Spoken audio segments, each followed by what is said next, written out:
Hello friends, welcome to Manvi channel. ఈరోజు మా ఇంట్లో స్పెషల్ మా అమ్మ చేసిన కాకరకాయ ఫ్రై.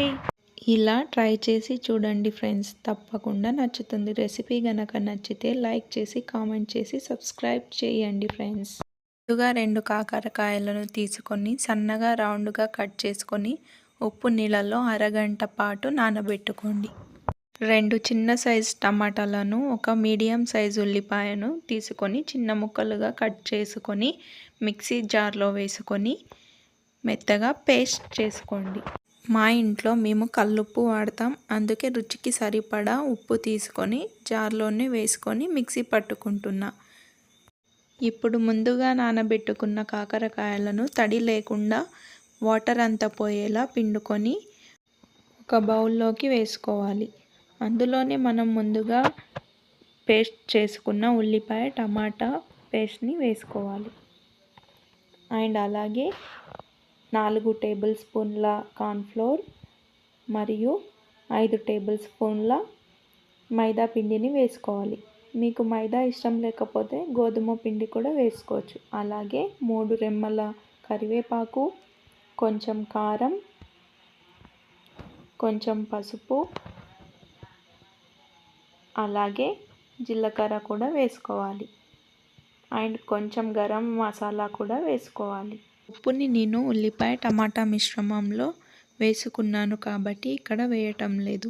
మీరు రుచికి సరిపడా ఉప్పుని కూడా వేసుకోండి. ఈ మిశ్రమాన్ని ఇప్పుడు కాకరకాయ ముక్కలకు బాగా పట్టేలా కలుపుకోండి.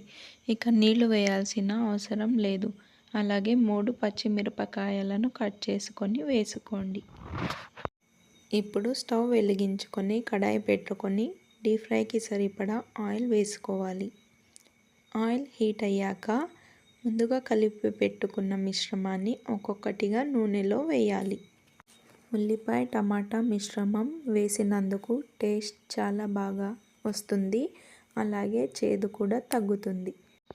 కాకరకాయ తినని వాళ్ళు కూడా చాలా ఇష్టంగా తింటారు. ఇలా చేసి చూడండి ఒకసారి. అన్నీ ఇలా వేసుకున్న తర్వాత 2 నిమిషాల పాటు వదిలేయాలి. తర్వాత ఒకసారి కలుపుకొని చూడండి. ఇలా కలుపుతూ 2 వైపులు ఈక్వల్గా కాలేలా చూడాలి. అప్పుడే క్రిస్పీగా వస్తాయి పకోడీలు. శనగపిండి తినని వాళ్ళు కూడా ఇలా ట్రై చేసి చూడండి. చాలా టేస్టీగా ఉంటాయి. మీరు హ్యాపీగా తినేసేయచ్చు. ఇక పకోడీలు రెడీ అయిపోయాయి. ప్లేట్లో వేసేసుకోవడమే. సింపుల్ అండ్ టేస్టీ కరకరలాడే కాకరకాయ ఫ్రై రెడీ అయిపోయింది. తప్పకుండా ట్రై చేసి చూడండి ఫ్రెండ్స్, మీకు కూడా నచ్చుతుంది. ట్రై చేసి ఎలా ఉందో కామెంట్ చేయండి friends. Thank you for watching.